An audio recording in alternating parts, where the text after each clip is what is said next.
today we are here to discuss Tenpenny Parks. It's a new release that just came out from Thunderworks Games.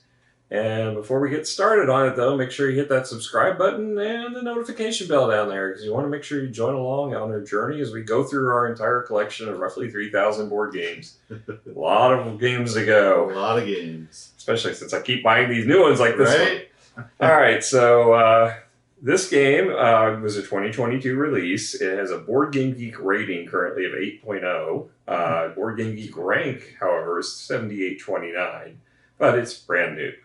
1 to 4 player game, 45 to 75 minutes length. I think that's about right. Yeah.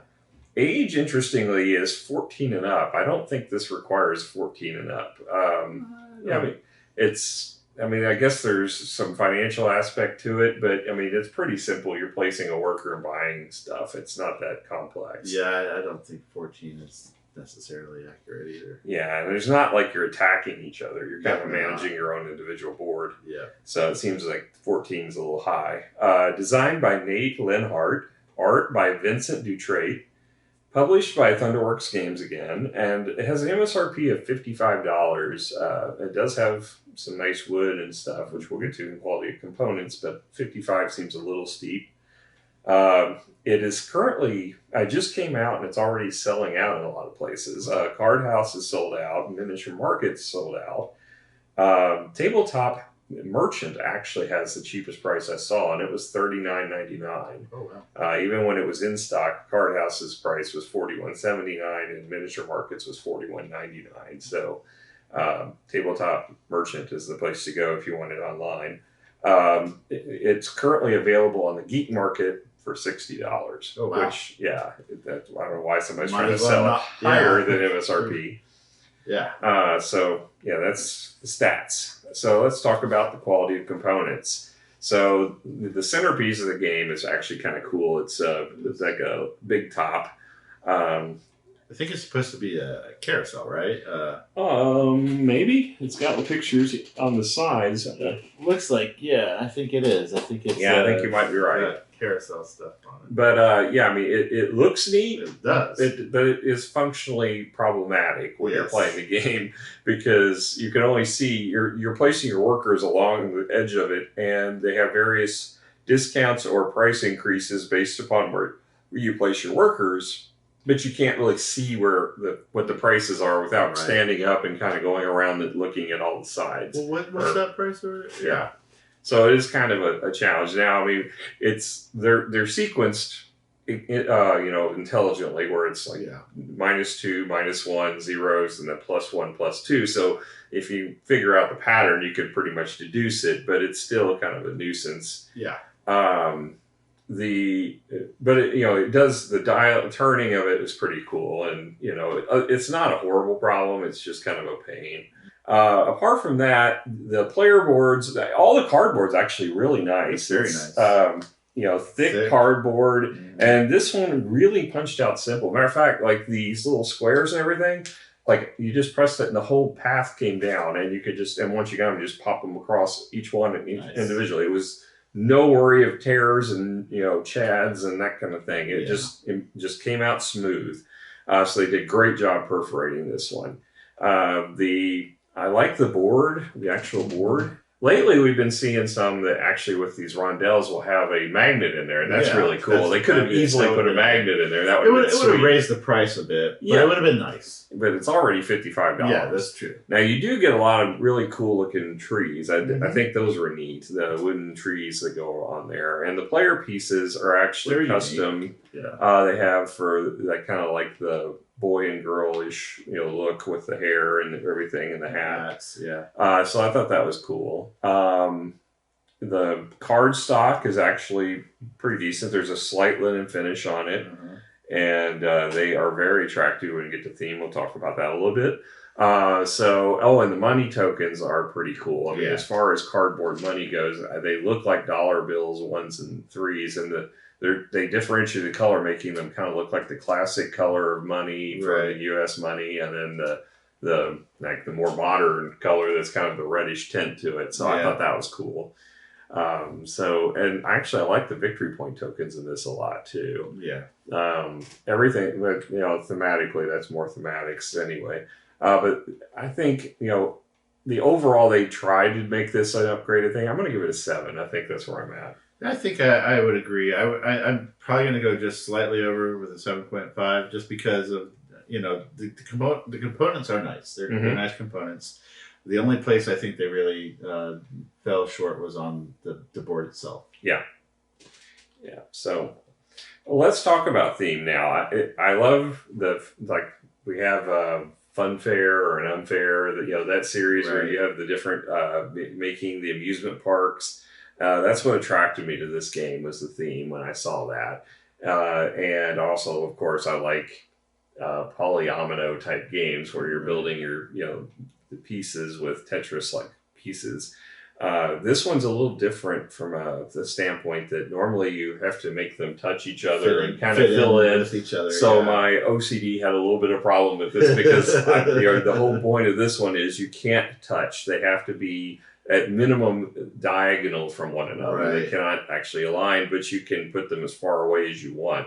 But they cannot touch each other. Right. So leaves a lot of blank space on your board, and there's trees that are obstacles into all that, which at first it's like, well, if you can put them anywhere you want, the trees aren't really a problem, but yet they are, because there's some very big pieces in some cases that you need to clear them out so you can put them in. Right. So and on that, there are these bonus scoring things that you want to fill in, but you can't always. But thematically, that's kind of interesting too. Yeah, I ran into some issues with that where my pieces would surround one of the bonuses, which was very annoying. I love the art on the cards. They look like postcards on one side, and then kind of a close up on the right. Yeah, like an old 50s style poster. 50s style poster. Yeah, they're really cool looking. So I love the art on the cards, and the board is actually very attractive too. It's just a little busy once you get everything on it, but it's actually pretty attractive board. Yeah, very nice. I like the art style of everything about this. I just wish they would have made it clearer on the score tracks. That's just really the one downfall I saw from an art perspective. Overall, I think it's probably an 8 for me. Yeah, I think I'm going to go with a 9. Oh, wow. I like it a lot. I think they did a really good job with the theme. I mean, everything fairly makes sense. Even the fact that you're not allowed to touch them, because there's got to be room for people to walk around and things like that, and you want your park to look nice, and so you got these trees and the pathways and things like that. So yeah, I think I'm going to go with a 9 on this. All right, well, now let's talk about the rule book. So the rule book is 12 pages long, which is nice length for a light game like this. It has a really full page, nice cover, matches the box cover. And then you've got the components on the third page of the book. You got kind of a short synopsis and then an objective on the first page. Then the setup. The setup kind of bounces around the way they sequence it, which is kind of odd. It's like the very first thing is number 4. So it's 4, 1, 2, 3. It doesn't read like a normal book, and then you have to go to the other page for 5 and 6, 7. Back to the other page for 8, 9, then back over for 10 and 11. So sequence-wise, it's a little odd, but apart from that, it's clear how everything sets up.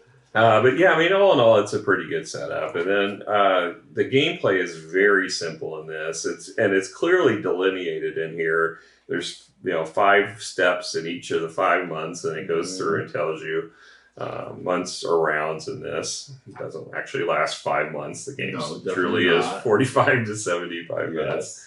So it's really simplistic rules, and the game is really not that complex. I would say this is probably a light to medium game. And then there's solo rules on the back. So, I mean, the rule book's pretty effective. I'll give it an 8. I think it's a pretty good rule book. I thought it was rather effective when you read it. I was able to follow along. I think there was one clarification we didn't find clear in the book was with the card for the money. Not concession. They were souvenirs. Souvenir shops. Yeah, souvenir shop. Yeah, because it has a word. All the other ones have an immediate bonus on the right side, kind of going down for the tracks. Over there on that one, there's a dollar amount. And it's kind of could be, if you read it one way, that you would get the money, but it's not clearly stated that way in the book. The book only references the emotion tracks for that. So just by saying, well, this is all they mentioned, so maybe we don't get that right away. And it doesn't make sense to have spent $4 and get $3. Which is why we made the determination that was just telling you what's on the back side of the card. Right. So we moved forward without getting that bonus. If there is a bonus, we may have been playing it wrong, but we couldn't find any Q&A or FAQ, I should say, on the Board Game Geek forums to clarify that, and it was not well stated in the book whether you did or didn't. Agreed. So, So moving on to gameplay. So this is a worker placement game in that you get 3 workers per round for each color, and you have different action spaces. Now, it's unique in the sense that most of the action spaces you go to can be occupied by multiple players. Right. There's no restrictions or bonuses for going there first or after someone. The only exceptions are the 6 where you actually purchase attractions. Those are 1 per player. The carousel spots. Yes. So on your turn, you're going to claim a spot. So most likely, if you're playing this, you'll want to grab those carousel spots on the first round. Don't do like I did and think that everything was unique and therefore grab one of those ones that are not unique, because it was a bad decision and all the good stuff was taken by the time I got my second action. And he had no excuse because he read the rule book. Yeah, I know. That just was a boneheaded decision that I'm just used to everything being you can only have 1 worker at it. Yeah. So the fact that everything was non-unique in this was kind of a difference. So when you take an action, you can. If you're going to go on the carousel, you can purchase one of the attractions, and they have a price, a big number on the left side of them. That's the price of it, is the base, plus or minus whatever's on the carousel. Right. So, this one costs 7, but it's in front of a -1, so it'll actually cost 6 to claim it. So when you claim it, it has on the right side of the card, it has various icons that match to the tracks. You move up on those tracks immediately. And it has the shape of the tile that you're going to get when you claim this card. You have to have space on your board for that shape. It cannot, not touching any of the other tiles. Exactly. So that's key to this. So when you buy it, I found out the hard way. I grabbed it and didn't realize I didn't have a spot on my board for it. I had to place it back. I had to put it back. And then you took it away from me. I certainly did. So, clearing out your trees, or they have added boards you can buy to expand your park. Those 2 things are going to be critical during the course of the game. But unfortunately, when you take that worker, you don't really gain anything for the trees, because it's just removing obstacles. And there's no cost to doing it, but that's another turn out of your 3 that you're going to have to waste. Or adding on a board, but that actually costs money. It costs 3 money to add it. You do get 2 additional icons, though, that can represent spaces on the track. So you can play on there and you can choose which track to move up on those, which is nice. So, but again, you have to cover them to get the benefit. So buying attractions is kind of the main part of it, but then you can also go to the contractor and acquire for free one of these concession stands. And these are just single squares.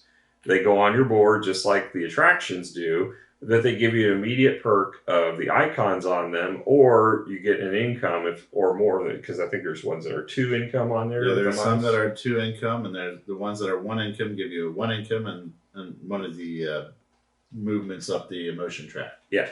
So, but most other than that, you've got ones that give you 2 movement up the emotion track that are just kind of an immediate one-time benefit that you don't get as ongoing. So you have 8 of these out to choose from. Well, it's 2 per player, I should say. We played a 4-player game, so therefore there were 8. So yeah, those are available to choose from. And it doesn't. You can have any number of players going to that space. You can go to the bank, and that just gives you 2 money. So if you run low on cash, you have that option. And then, like we mentioned already, claiming the tiles.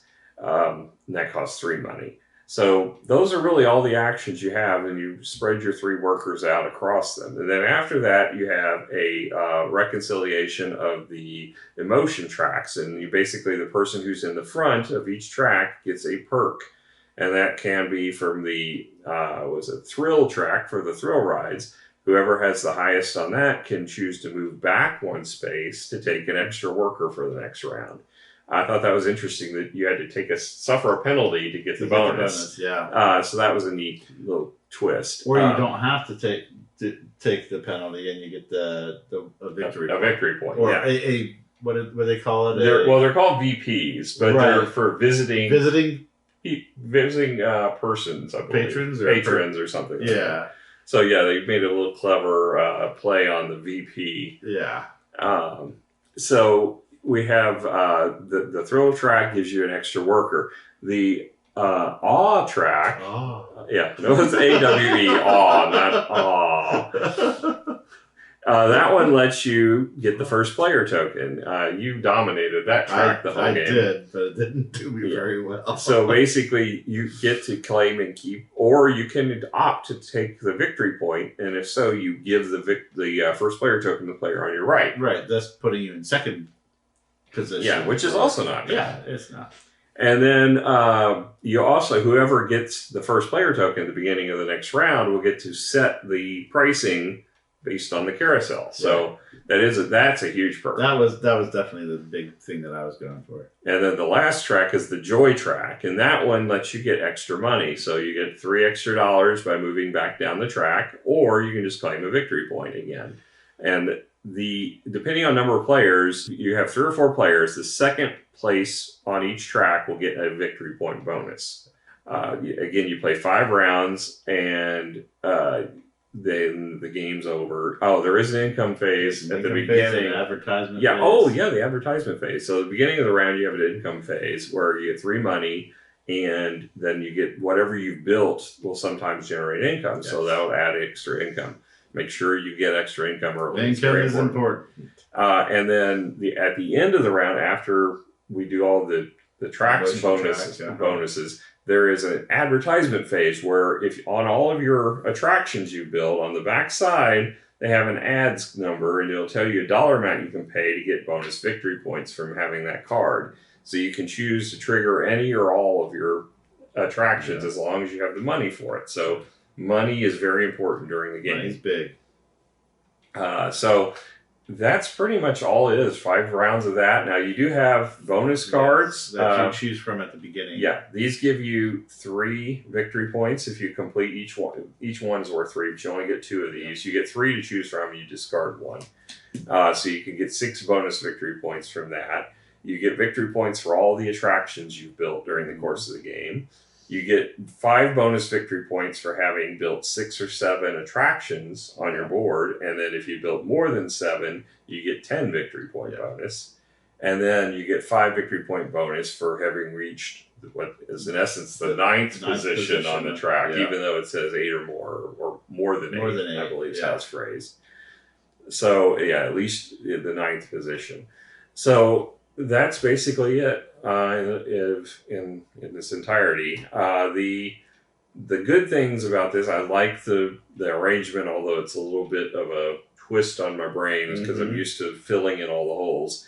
I like the art a lot. I felt like once you were behind in this game, there was no catching up. I mean, that was the one thing I didn't like about it. And I did not like during the initial setup, they give you 7 money.